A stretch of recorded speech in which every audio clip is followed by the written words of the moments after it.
Dans l'assemblée des saints, assoiffé je me tiens, que ton onction descende sur moi.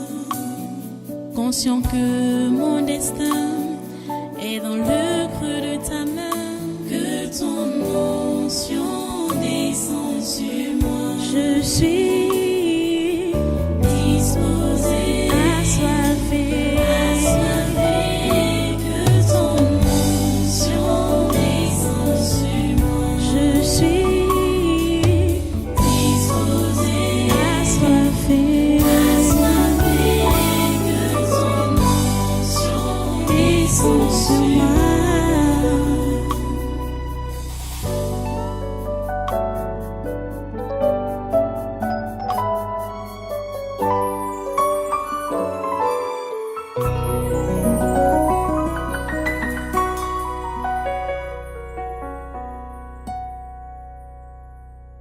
Alléluia.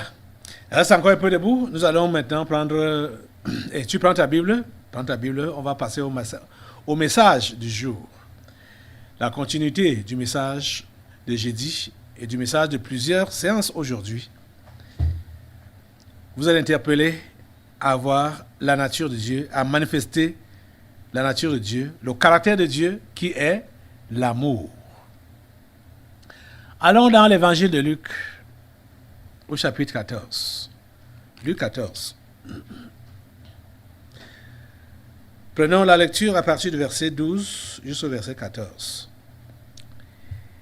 Il dit aussi à celui qui l'avait invité, « Lorsque tu donnes à dîner ou à souper, n'invite pas tes amis, ni tes frères, ni tes parents, ni des voisins riches, de peur qu'ils ne t'invitent à leur tour, et qu'on ne te rende l'appareil. Mais lorsque tu donnes un festin, invite des pauvres, des estropiés, des boiteux, des aveugles, et tu seras heureux de ce qu'ils ne peuvent pas te rendre l'appareil, car elle te sera rendue à la résurrection des justes. » Prions le Seigneur. Dieu trois fois saint, nous te remercions pour ta parole de ce jour, que nous te demandons, Seigneur, de bénir.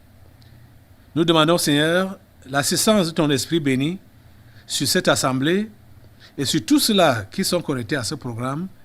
Seigneur, s'il te plaît, assiste-nous et accomplis ta volonté dans nos vies. Seigneur, je prie pour que tout ce qui peut empêcher à tes enfants de comprendre ton interpellation ce matin, je prie que tu enlèves cela. Débarrasse-les, Seigneur, de cette grosse oreille. Je mets le feu sur cette grosse oreille au nom de Jésus qui les empêche de comprendre. Seigneur, je prie pour que tu donnes à chacun des oreilles de disciples. Oh Dieu, s'il te plaît, merci parce que tu as accompli ta volonté dans nos vies en ce jour. À toi toute la gloire et tous les honneurs. Au nom puissant de Jésus, nous avons prié. Amen. Amen. Merci Seigneur. Allez, asseyez-vous, prenez place dans sa sainte présence. Et une fois de plus, soyez les bienvenus à ce culte. Alléluia. Nous bénissons Dieu pour le chemin parcouru. À lui toute la gloire et tous les honneurs. Le séminaire, c'est la semaine Sien. Nous sommes le premier jour de cette semaine qui commence aujourd'hui. C'est bien sûr le 30 janvier. Le 31, ce sera demain. Mais le séminaire commence jeudi jusqu'à dimanche. Le Seigneur veut travailler. Le Seigneur veut sauver. Mais le Seigneur veut se rassurer que ceux qui sont sauvés vont gagner des bons milieux, vont gagner un bon milieu, auront de bons guides, des gens qui sont semblables à lui, qui sont réellement à son image. Parce que l'image de Dieu en nous se voit par son caractère, qu'on va donc manifester vis-à-vis de nos frères et sœurs. Ce caractère, c'est l'amour. L'amour. Aujourd'hui, comme j'ai dit, nous avons pris l'exemple de ces conseils que Jésus donne à cette personne qu'il avait invitée à manger.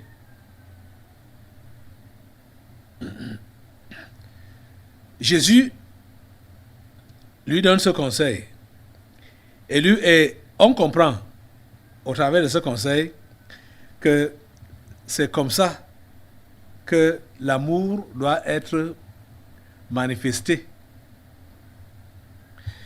Je vais vous lire ce que la Bible dit également pour parler de la manifestation de l'amour. Allons dans Romains.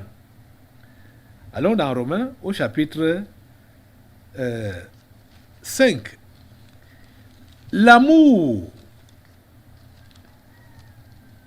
quand on aime,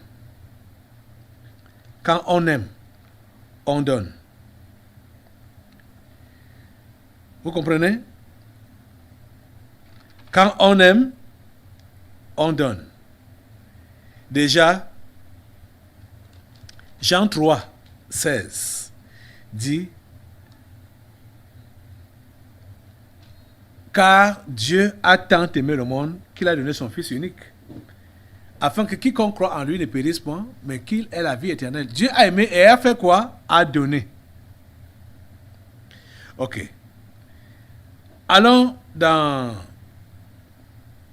Romains 5, donc, comme j'ai dit. Je vais lire à partir du verset 1 déjà.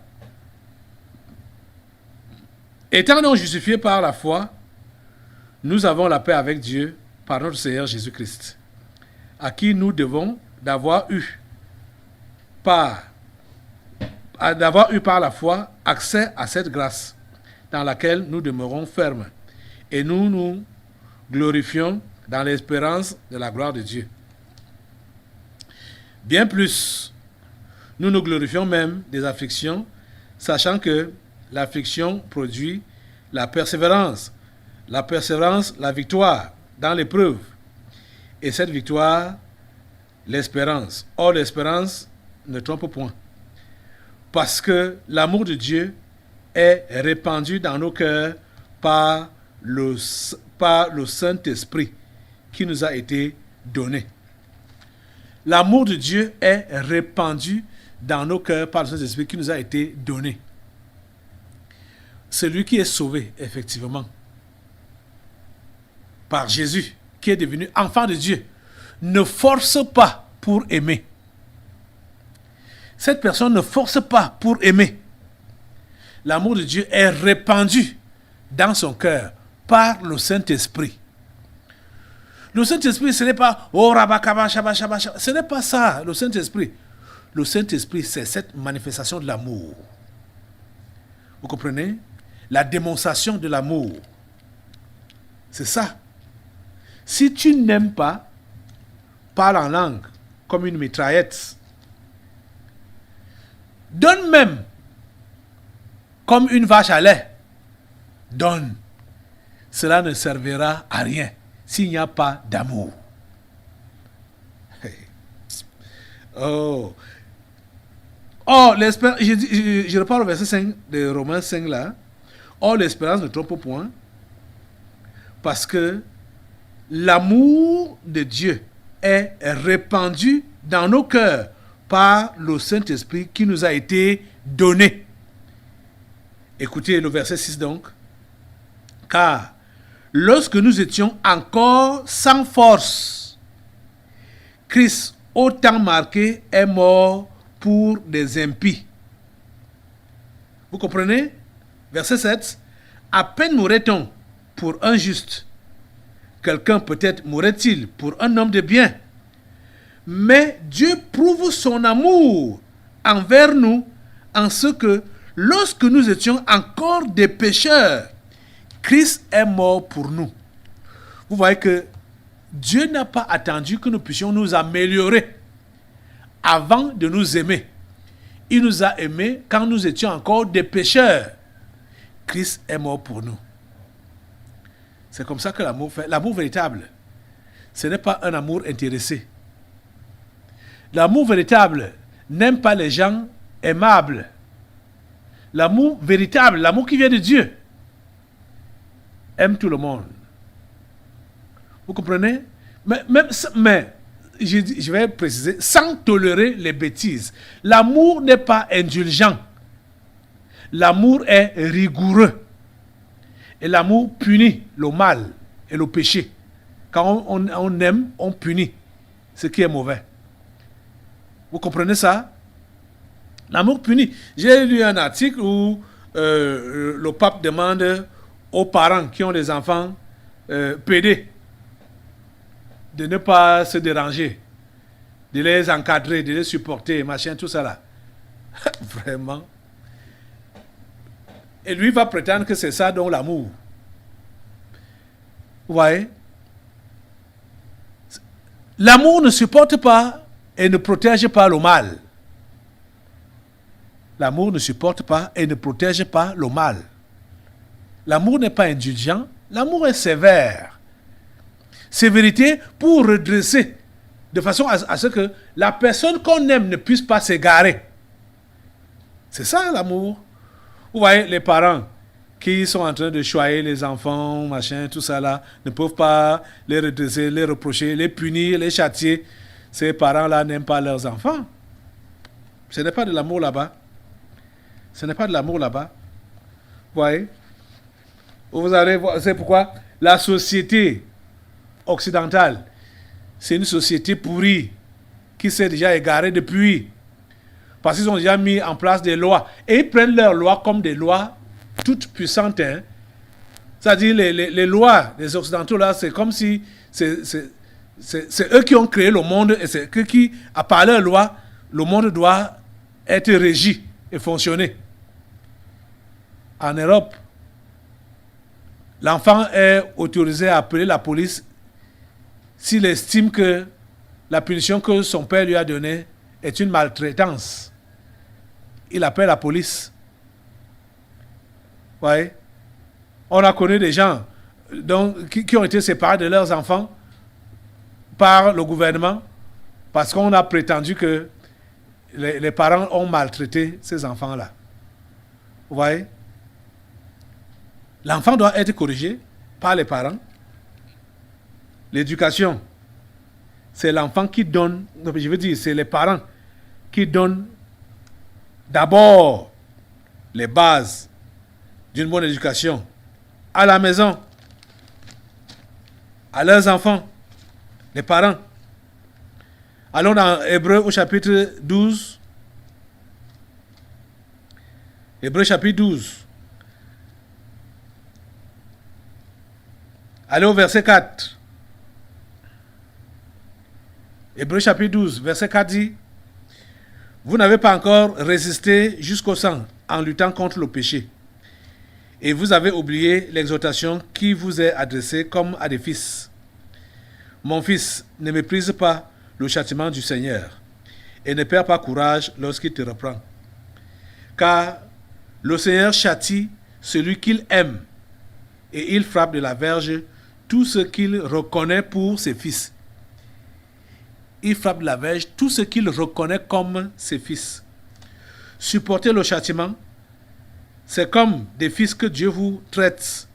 Car quel est le fils qu'un père ne châtie pas? Ce n'est qu'en Europe qu'un père n'est pas autorisé à châtier son fils. Car quel est le fils qu'un père ne châtie pas? Mais si vous êtes exempt du châtiment auquel tous ont part, vous êtes donc des enfants illégitimes et non des fils. Vous voyez? Ce sont des enfants illégitimes qu'on ne punit pas, qu'on ne châtie pas. Parce qu'on ne châtie pas l'enfant parce qu'on le déteste. On châtie l'enfant pour le corriger, pour qu'il devienne une bonne personne dans l'avenir. Et il dit, la Bible continue en disant au verset 9 d'Hébreux 12, d'ailleurs, puisque nos pères, selon la chair, nous ont châtiés et que nous les avons respectés, ne devons-nous pas, à bien plus forte raison, nous soumettre au Père des esprits pour avoir la vie. Nos pères nous châtiaient pour peu de choses, comme ils le trouvaient bon. Mais Dieu nous châtie pour notre bien, afin que nous participions à sa sainteté. Il est vrai que tout châtiment semble d'abord un sujet de tristesse et non de joie, mais il produit plus tard, pour ceux qui ont été exercés, un fruit paisible de justice. Donc quand on parle de l'amour, on doit y associer le châtiment ou la punition. Vous comprenez? Si vous dites que vous êtes fils et vous êtes exempt du châtiment, ça veut dire que vous êtes illégitime. Vous autres, qu'on punit parce que vous avez commis des bêtises, vous devez comprendre que c'est parce qu'on vous aime, c'est parce qu'on veut que vous puissiez gagner la vie. Hein? Vous comprenez ça? Et quand vous subissez des punitions, vous avez plutôt les pensées qu'on vous déteste et ils vont réfléchir de quelle manière. Tel a fait ça, on ne lui a rien fait. Tel autre a fait ça, on ne lui a rien fait. Mais quand c'est mon tour, voilà comment on me fait. Hein? Et jusqu'à ce niveau, on me punit jusqu'à ce niveau. Ça, tu n'as même encore rien compris. Tu n'as encore rien compris. Parce que tous ceux-là qui sont punis ou ont été punis et sont en train de murmurer par rapport à la punition qu'on leur a infligée, ils sont en train de quitter sous la couverture de fils pour devenir des enfants illégitimes, des délinquants, des rebelles. Vous comprenez? L'amour ne tolère pas le désordre, l'amour ne tolère pas le péché, l'amour ne tolère pas le mal, l'amour n'est pas indulgent. Vous comprenez? Donc il faut que ce soit clair dans vos esprits que quand on dit qu'on vous aime ou quand on parle de l'amour, ne pensez pas qu'on va parler du laisser-aller, de la tolérance. Ok, bon, comme j'aime mon enfant, bon, je ne vais pas le punir, je ne vais pas... Non. Ou comme j'aime tel, bon, je vais le laisser comme ça. C'est plutôt la personne qu'on déteste, qu'on ne châtie pas.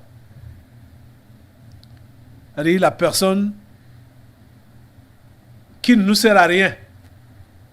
C'est elle qu'on laisse faire ce qu'elle veut faire pour qu'elle s'égare. Mais la personne sur qui on compte là, on va l'adresser et redresser. Chaque fois qu'elle veut se tordre, on la redresse. Chaque fois qu'elle veut s'égarer, on la remet sur le droit chemin par les coups de fouet. Comprenez ça? Ok. Ici donc, Jésus enseigne que l'amour du prochain se manifeste et doit se manifester pour toi qui es vrai croyant là, vrai chrétien, ça doit être manifesté sans intérêt. C'est-à-dire, tu fais le bien sans attendre une récompense là. Comme on parle ici au Cameroun. Sans attendre une récompense immédiate. Faire du bien sans attendre d'être récompensé. C'est pourquoi il a donné ce conseil à ce monsieur pour lui dire que lorsque tu organises une fête, n'invite pas les gens qui sont riches. Lorsque tu donnes à dîner ou à souper, n'invite pas tes amis, ni tes frères, ni tes parents, ni tes voisins riches, de peur qu'ils ne t'invitent à leur tour et qu'on ne te rende l'appareil. Mais lorsque tu donnes un festin, invite des pauvres, des estropiés, des boiteux, des aveugles, et tu seras heureux de ceux qui ne peuvent pas te rendre l'appareil, car elle te sera rendue à la résurrection des justes. Comprenez? Voilà le conseil de Jésus. Et voilà la manifestation de l'amour. Dieu a manifesté son amour pour nous, comment, lorsque nous étions sans force, lorsque nous étions des pécheurs, il a donné son Fils mourir à la croix pour nous. Voilà la manifestation de l'amour. Sans intérêt. Sans contrepartie. Vous comprenez ça? C'est comme ça que tu dois être. C'est comme ça que Dieu veut que tu sois. Donc, comme je l'ai déjà dit, ne pense pas que tu pourras aimer comme Dieu demande si tu ne deviens pas enfant de Dieu. Si tu ne reçois pas Jésus comme ton Seigneur et Sauveur personnel. C'est quand tu reçois Jésus comme ton Seigneur et Sauveur personnel, c'est là que le Saint-Esprit vient habiter en toi. Parce que c'est là qu'on a vu dans Romains que l'amour est donc répandu dans nos cœurs par le Saint-Esprit. La chrétienté, on ne devient pas chrétien par affiliation ou par on s'affilie ou bien oui, affiliation. Donc on s'enregistre. On met son nom, ok, à partir d'aujourd'hui je deviens chrétien. Ou bien depuis la naissance, comme plusieurs disent. Vous avez suivi dans le reportage tout à l'heure, on dit que alors que Jean-Yves Le Drian, c'est un ange déchu, il dit qu'il est chrétien catholique. Alors qu'il ne croit pas en Dieu, il dit qu'il est chrétien catholique. Et c'est comme ça qu'ils sont. Et on comprend donc quoi? Ceux qui se réclament chrétiens catholiques là, mordicus là, ce sont quoi?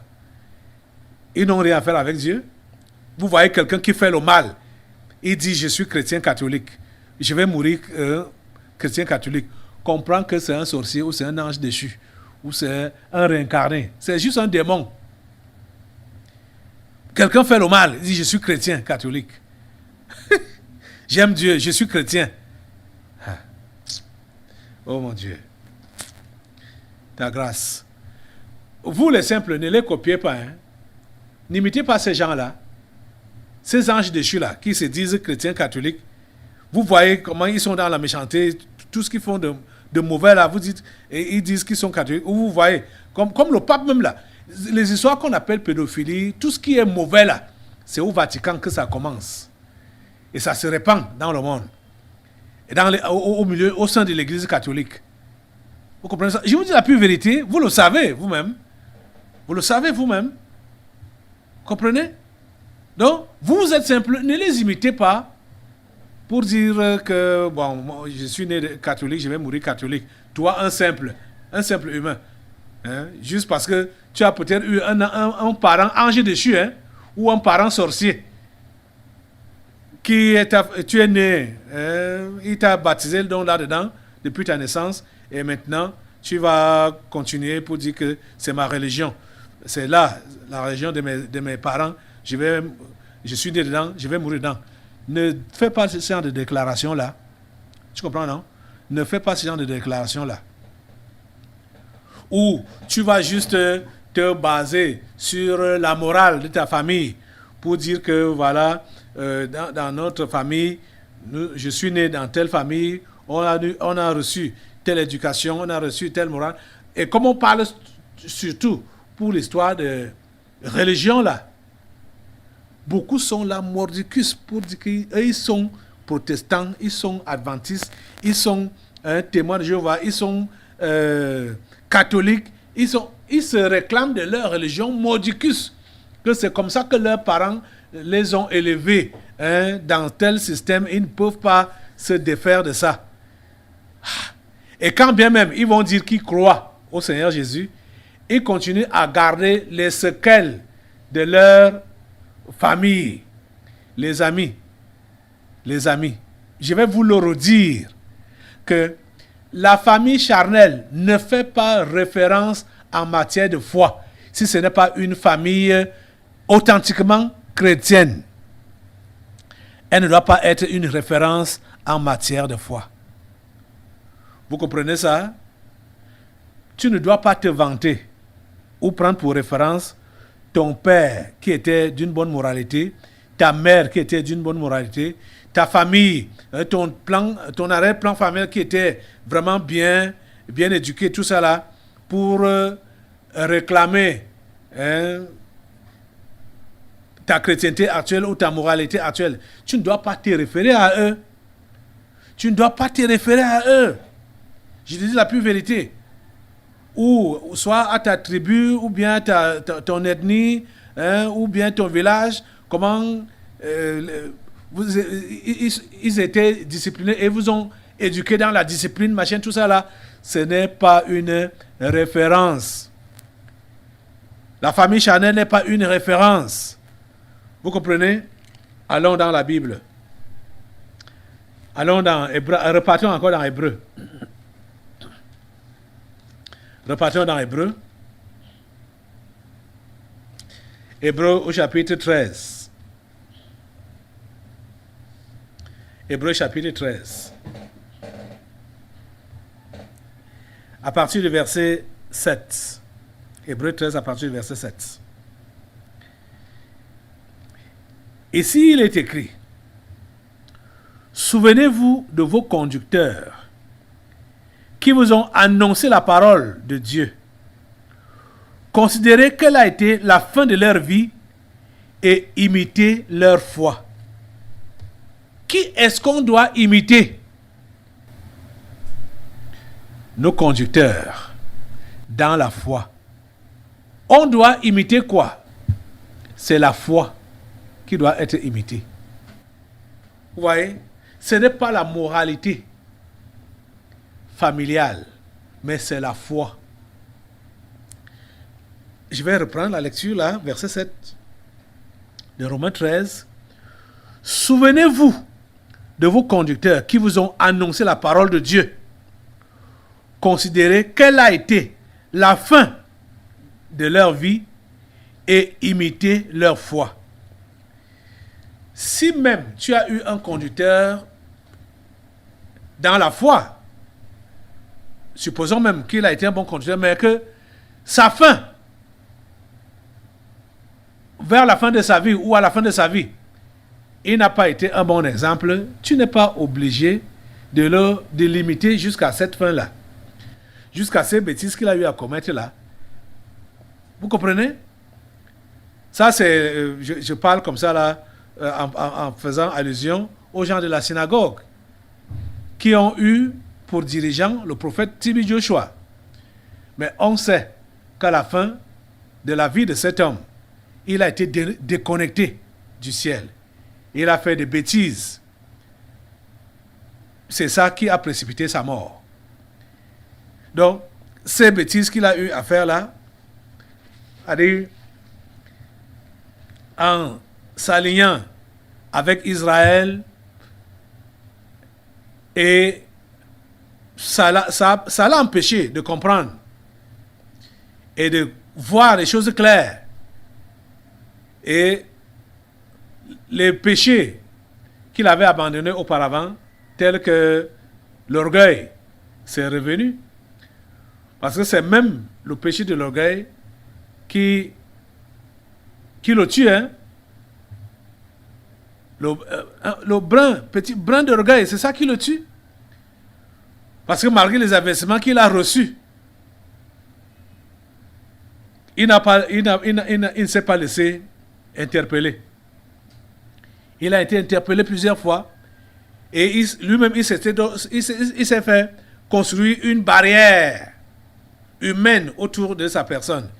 Et il a matérialisé cette barrière avec la barricade qu'il a fait autour de son hôtel à la synagogue. Dans l'assemblée des saints, assoiffé je me tiens, que ton onction descende sur moi. Conscient que mon destin est dans le creux de ta main, que ton onction descende sur moi. Je suis